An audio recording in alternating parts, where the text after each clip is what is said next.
नमस्कार, आप देख रहे हैं आई इंडिया और आपको बता दें कि एक ऐसी खबर जो बलात्कारियों के लिए, खासकर दलित महिलाओं के साथ या जघन्य अपराध करने वालों के लिए बुरी खबर है। जी हां, सीतापुर जिला दीवानी अदालत से 21 साल पुराने एक दलित महिला के साथ रेप के मामले में एक अभियुक्त को डबल आजीवन कारावास की सजा सुनाई गई है।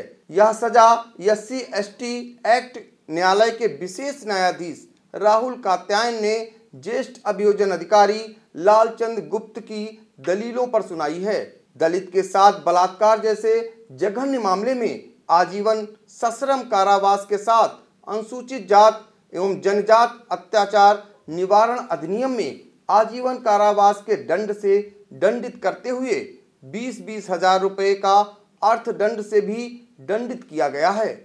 धारा 506 में 2 वर्ष के सश्रम कारावास तथा 2000 रुपये के अर्थदंड से दंडित किया गया है। अर्थदंड अदा करने में विफल रहने पर 6 माह का अतिरिक्त कारावास भुगतने का आदेश भी पारित किया गया है। अर्थदंड की संपूर्ण धनराशि मामले की पीड़िता को प्रदान किए जाने का आदेश भी पारित किया गया है।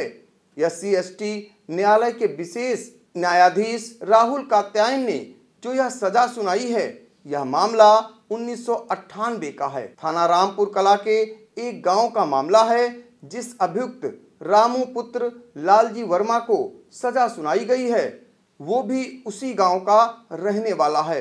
अभियुक्त ने पीड़िता के साथ रेप की वारदात को असलहे के बल पर उस समय अंजाम दिया था जब वह सौंच गई थी।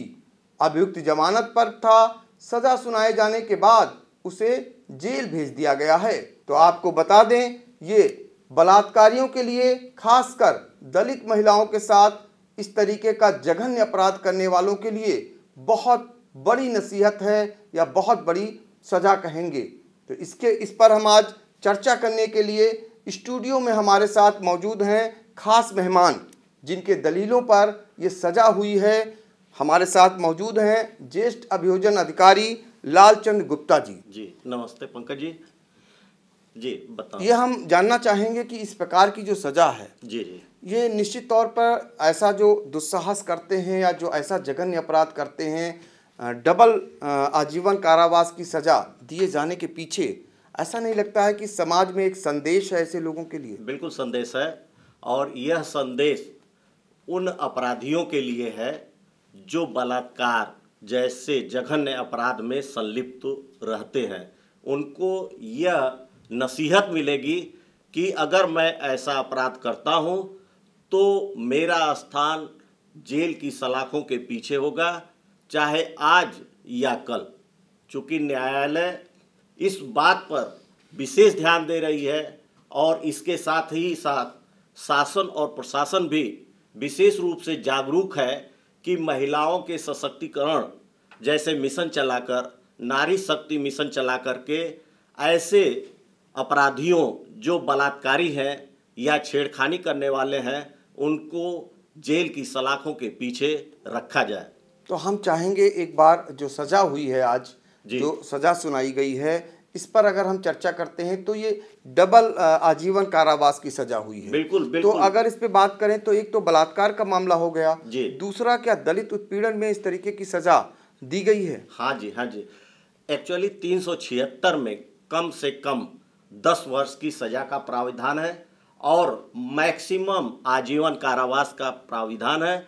और SC/ST एक्ट के मामले में धारा 325 में यह प्राविधान है कि अगर 10 वर्ष से अधिक के कारावास का सजा होता है तो ऐसे मामलों में ऐसे अभियुक्त को आजीवन कारावास की सजा होगी।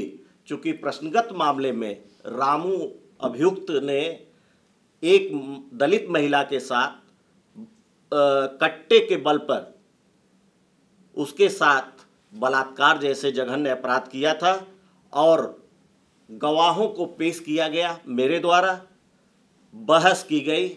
बहस को सुनने के बाद विशेष न्यायाधीश SC/ST द्वारा आज खुले न्यायालय में अभियुक्त को 376 भादावी में आजीवन कारावास के दंड से दंडित किया है और 20,000 रुपये के अर्थदंड से भी दंडित किया है तथा 325 SC/ST एक्ट के मामले में भी उन्होंने आजीवन कारावास के साथ ही साथ सश्रम आजीवन कारावास के साथ 20,000 रुपये का अर्थदंड से दंडित किया है।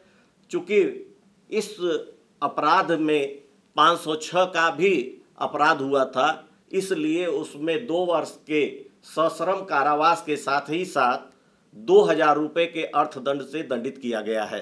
तो लालचंद गुप्त जी, सबसे खास बात इसमें हम एक सजा में और चीज देख रहे हैं जी कि जो सश्रम कारावास है, जो अर्थदंड दिया गया है जी जी। वो अर्थदंड 20,000 रुपये भुगतने के लिए कहा गया है जी। और वो रुपए जो पीड़िता है उसको देने के लिए कहा गया है। जी जी जी।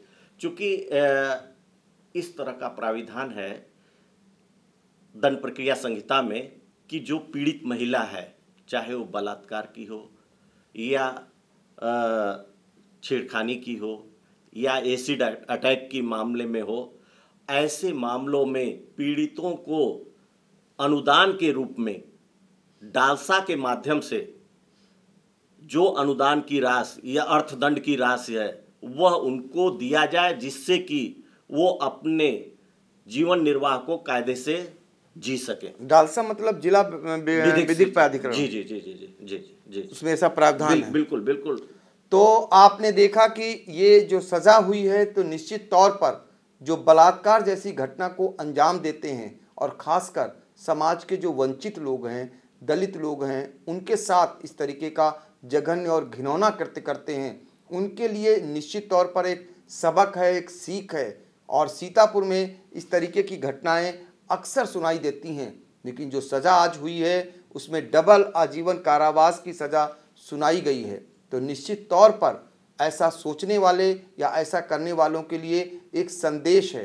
हम ये भी जानना चाहेंगे, जो मिशन शक्ति सरकार चला रही है जी जी। तो निश्चित तौर पर इस तरीके की सज़ा का संदेश मिशन शक्ति से अगर जोड़ते हैं तो उनके लिए बहुत बड़ा बल मिला है। बिल्कुल बिल्कुल मिला है। और उन अपराधियों के लिए भी एक सबक मिला है कि अगर अपराध करेंगे, महिला चूँकि सशक्त है, वो निर्बल नहीं है। आज तमाम ऐसी योजनाएं चलाई जा रही हैं शासन स्तर से, तमाम ऐसे उनके लिए कार्यक्रम चलाए जा रहे हैं उनको आत्मनिर्भर बनाने के लिए, उनको सशक्त करने के लिए। उसी में एक मिशन ये भी है, नारी शक्ति मिशन। चूँकि हमारे शासन स्तर से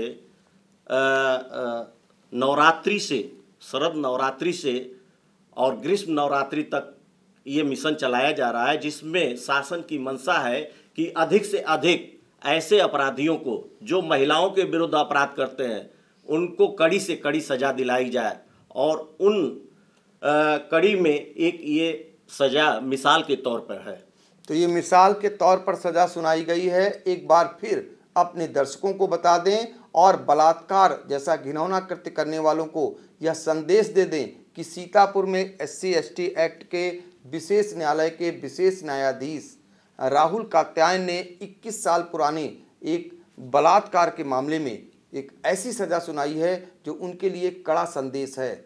यह अपराध एक दलित महिला के साथ हुआ था और इस मामले में जो अभियुक्त है उनको डबल आजीवन कारावास की सज़ा सुनाई गई है।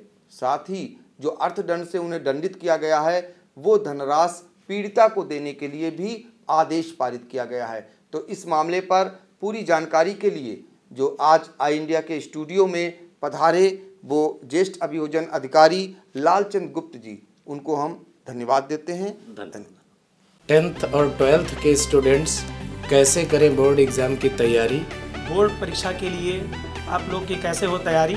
साथ में अभिभावकों की क्या हो साझेदारी? और गार्जियंस की उसमें क्या रहेगी भागीदारी? हाई स्कूल व इंटरमीडिएट के परीक्षार्थी, छात्र और अभिभावक न हो परेशान। अभिभावक, विद्यार्थी कैसे करें अपनी तैयारी? बोर्ड परीक्षा में रखें किन बातों का ध्यान? ये मैं अनुराग दीक्षित, सीता इंटर कॉलेज से आपकी सारी प्रॉब्लम्स सॉल्व होगी। आई इंडिया चैनल पर बहुत जल्द आ रहा हूँ।